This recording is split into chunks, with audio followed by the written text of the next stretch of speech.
আল্লাহ তাআলা কোরআনুল কারীমের মধ্যে জানিয়ে দিয়েছেন, ওয়ামান আ'রাদা আন যিকরি ফাইন্না লাহু মাঈশাতান দানকা ওয়া নাহশুরুহু ইয়াওমাল কিয়ামাতি আ'মা। আল্লাহু আকবার। আল্লাহ তাআলা কোরআনুল কারীমের মধ্যে জানিয়ে দিয়েছেন, ওয়ামান আ'রাদা আন আ'রাদা বিমুখ থাকবে। সম্মানিত হাজিরিন, মেরে দোস্ত বুজুর্গ, আল্লাহ তাআলা কোরআনুল কারীমের মধ্যে জানিয়ে দিয়েছেন, ওয়ামান আ'রাদা, আল্লাহ তাআলা বলেছেন আর যে বিমুখ থাকবে। সম্মানিত হাজিরিন, দেখুন তো আল্লাহ তাআলা আমাদেরকে কি দিক নির্দেশনা, কি আমাদেরকে গাইডলাইন দিয়েছেন, কিন্তু আল্লাহ তাআলা আমাদেরকে আল্লাহ তাআলা হাবিবের উপরে কোরআনুল কারীম নামক কিতাবটা নাযিল করেছেন, পাঠিয়েছেন। আল্লাহ রাসূল সাল্লাল্লাহু আলাইহি ওয়াসাল্লাম তার সাহাবা কিরামদেরকে এইভাবে শিক্ষা দিয়েছেন। দেওয়ার পরে এইরকম ধাপে ধাপে ধাপে ধাপে আমাদের কাছে এসেছে।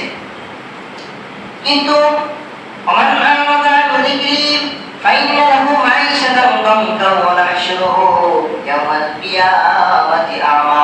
আল্লাহ তাআলা জানিয়ে দিয়েছেন, আল্লাহ তাআলা বলেছেন কোরআনুল কারীমের মধ্যে এসেছে, মান আ'রাদা আন যিকরি ফাইন্না লাহু মাঈশাতান দানকা ওয়া নাহশুরুহু ইয়াওমাল কিয়ামাতি আ'মা। আমার যে সকল বান্দা-বান্দীরা, ওমান আ'রাদা, আর যে আ'রাদা বিমুখ থাকবে, আন যিকরি, আমার জিকির থেকে। সম্মানিত হাজিরিন, আমরা মনে করি এই সুবহানাল্লাহ, আলহামদুলিল্লাহ, আল্লাহু আকবার, এটাই মনে হয় জিকির শেষ, ঠিক না? আমার কথা ইয়াদ করতেছেন, কষ্ট পাচ্ছেন?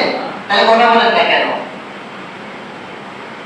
আপনাদের কথা ভেবে মনে হচ্ছে কষ্ট পাচ্ছেন।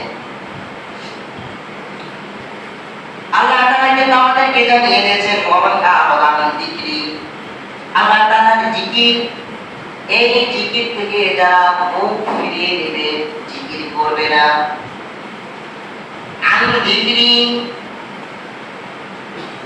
ফাইন্না লাহু মাঈশাতান দানকা ওয়া নাহশুরুহু ইয়াওমাল কিয়ামাতি আ'মা। ফাইন্না, তবে নিশ্চয়ই, লাহু, তার জন্য, আল্লাহ তাআলা বলতেছেন মাঈশাতান, তার জীবন, দানকা ওয়া নাহশুরুহু ইয়াওমাল কিয়ামাতি আ'মা। দানকা,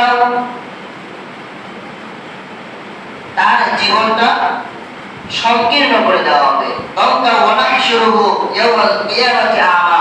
আ'মা শব্দ আল্লাহ তাআলা এখানে জানিয়ে দিয়েছেন। আ'মা শব্দের অর্থ হলো আমি তাকে অন্ধ অবস্থায় তুলব। সম্মানিত হাজিরিন, আল্লাহ রাসূল সাল্লাল্লাহু আলাইহি ওয়াসাল্লাম হাদিসে পাকের মধ্যে বলেছেন, তিনি ইলম শিক্ষা করা প্রত্যেক নর এবং নারীর জন্য ফরজ। সম্মানিত হাজিরিন, আমরা এই মসজিদের মধ্যে কতজন মানুষ আছি তিনি ইলম শিক্ষা করেছি?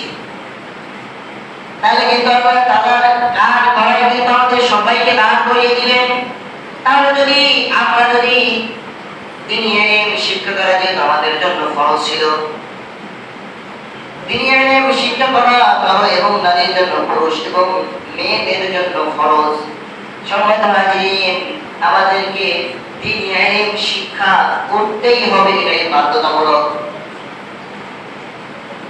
আমরা বিভিন্ন সময় বিভিন্ন নফল ইবাদত, বিভিন্ন জিনিস নিয়ে আমরা মশগুল থাকি, কিন্তু আমাদের ফরজের কোনো খবর নাই, ঠিক না?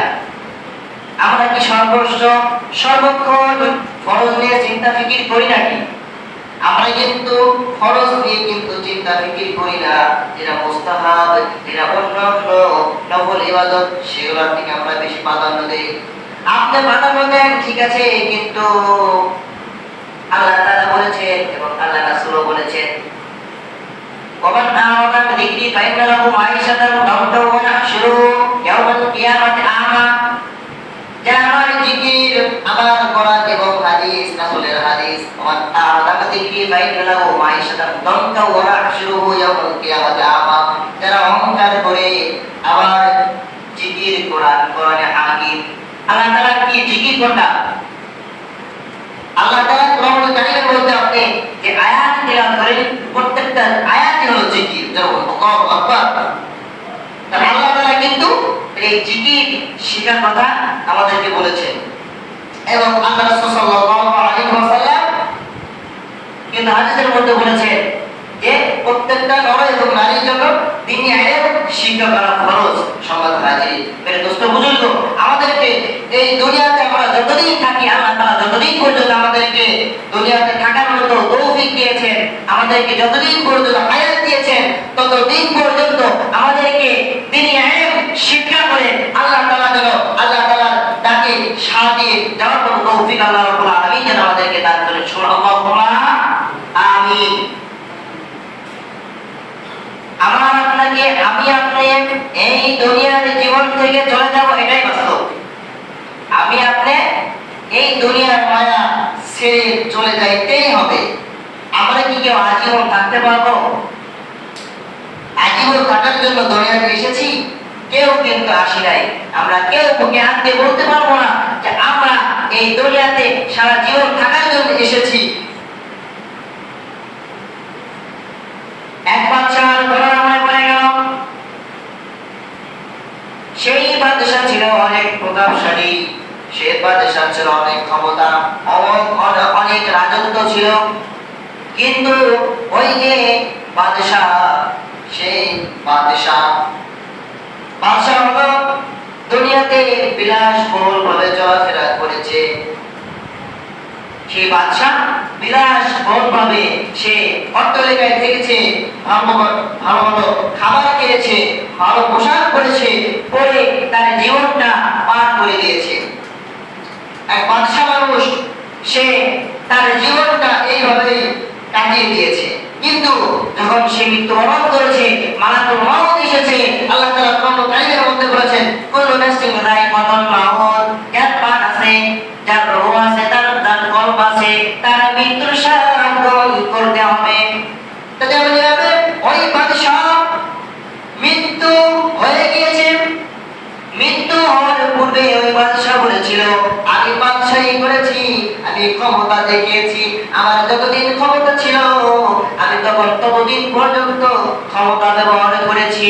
আমি যখন মারা যাব, আর যখন আমাকে দাফন করা হবে, আমাকে যখন গোসল করিয়ে কবরের দিকে নেওয়া হবে, আর যখন কবরস্থ করা হবে, এর মাঝে যে সময়গুলো থাকবে, আমাকে যখন গোসল করিয়ে যখন আসল ঘরের দিকে যখন আমাকে নিয়ে যাওয়া হবে, আমার হাতগুলো বের করে দিও। এক বাদশা তার কথা মতো, যেহেতু বাদশা ছিল, মারা যাওয়ার পরেও তার কিছু মুরিদেরা তার কথাগুলো রেখে দিয়ে তার হাতগুলো বের করে দিয়েছিলেন। কাফনের ভিতর থেকে তার হাতগুলো বের করে দেওয়া হয়েছিল। বের করে দেওয়ার পরে কিছু মানুষ কটু কথা বলেছে।